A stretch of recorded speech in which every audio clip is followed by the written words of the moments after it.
Hi, it's Neil from Diagonal Move, just checking in with the latest in the periodic series of updates on the campaign game of Crossing the Line that I'm undertaking at the moment.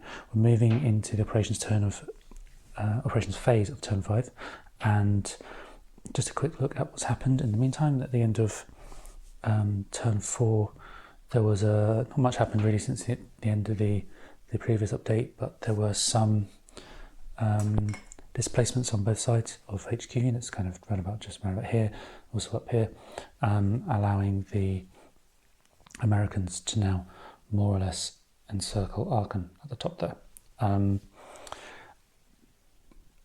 The position is relatively precarious though, because the German reinforcements have come in, and there's not a huge number of reinforcements in this particular turn compared to some of the others, just this row here.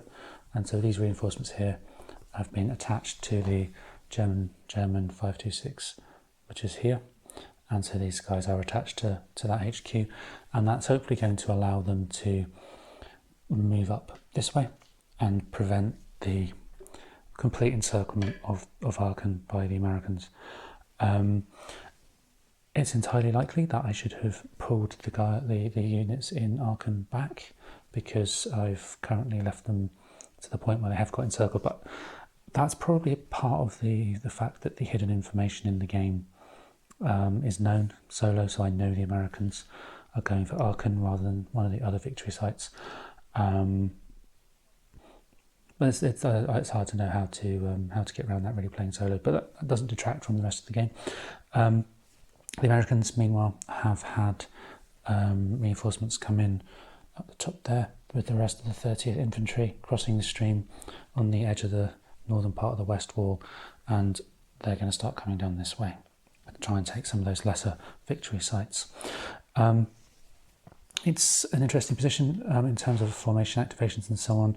We don't have a huge number of activations for the Germans. The interdiction level has now gone up, and we're now down below 5 formation activations for each of the divisions, whereas the Americans are closer to the full 7 for the armoured divisions. Not sure if you can see that up in the top corner there, but they're pushing a couple of divisions of 7 formation activations this turn. So I'm going to stop the video there, come back when I'm near the end of the turn and talk about what happened in the turn. Halfway through the turn now, and the position for the Germans is really starting to deteriorate quite quickly. The reinforcements that they had sort of around here had a little bit of a fight back just sort of south of these woods here, but that didn't really last very long, as the third armoured on the US side really just kind of ploughed through them, to be honest. And so we're now in a position where the Germans are trying to hold this kind of central space to protect this area here, because we should have some reinforcements coming up around this area in the next turn, and there are various victory hexes there and up there, as well as those in Aachen, although Aachen is by far the most valuable in this particular version of the campaign. The reason I think the Germans have collapsed so quickly is to do with their formation activation levels. The interdiction increased at the start of this turn, and that meant that they really only had maybe 4 or 5 activations at most, with many of them hovering around 2 or 3.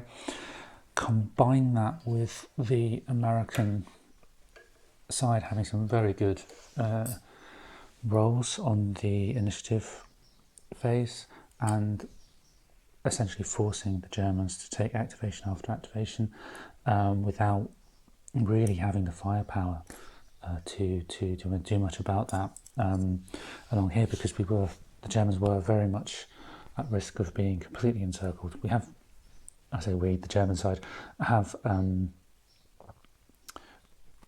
stopped that encirclement, and they're now trying to pull back. But they really felt the bite of that interdiction this turn. The Americans, for their part, are having a much better campaign. We've got the whole of the centre line, as you can see, is basically the American side, or the Aachen is still largely encircled, but that looks like it's not going to last that much longer, particularly as I believe the rest of the second armoured, which are currently only a couple of units right at the top of the map, which is sort of slightly off shot, right at the top there, a couple of second armoured units can get reinforced quite heavily next turn, and in theory at least for the Americans that should allow us to push further down and try and take some of those other victory hex areas. And in terms of activations, because we were able to force the Germans to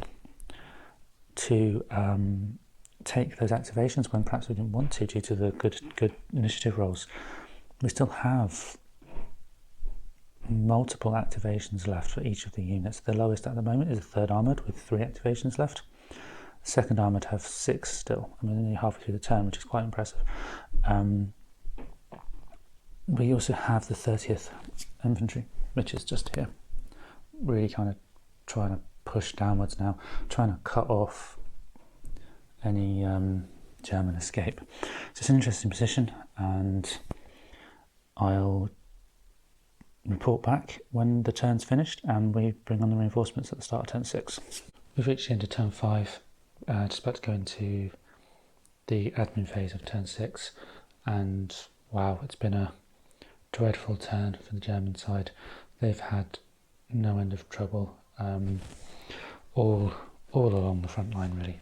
The Americans have just ploughed their way through the middle here, and they've not encircling Aachen anymore, but they are nevertheless causing tremendous problem. A few isolated units at the top and out of mind units down there. And we also got an entirely challenged pocket of infantry units there around, I think that is Alsdorf, which is unfortunate because that's one of the locations that reinforcements could come on now for the Germans. It's not going to be. We have, challenging. I think really it was the interdiction. The interdiction really did push down the number of formation activations the Germans could do, and combine that with those truly terrible initiative rolls. And the last few turns, the Americans could just push through as much as possible and do as much damage as they could get away with, including forcing the command unit of this group here all the way off the edge of almost to the edge of the map, that being the 183rd, I believe. The 12th Army down here, almost non-existent now. They've just got 2 units left on the board. If it wasn't for the independent units, the 526 there would be in a very similar position. Pretty dire, really. Germans are going to have their work cut out for them moving into the next 2 or 3 turns. For the Americans, on the other hand, things are going very well. We kept a little bit in the tank for next turn. We do have reinforcements in the form of the 2nd Armoured, and so we're going to have a full set of activations for them next turn. And we also have potentially 6 activations, I think, for the 1st Infantry and also the 3rd as well, 3rd Armoured. So there's plenty of firepower left for the Americans moving into this turn, and this next turn is the last turn that they will get any reinforcements. So we've got to make that count. Things are going very well. Almost conquered Aachen now. Just got to get into that space, and we've got the victory points for that. We do have the victory point hex around Würselen and almost Alsdorf. Our victory point plan for the Aachen plan is to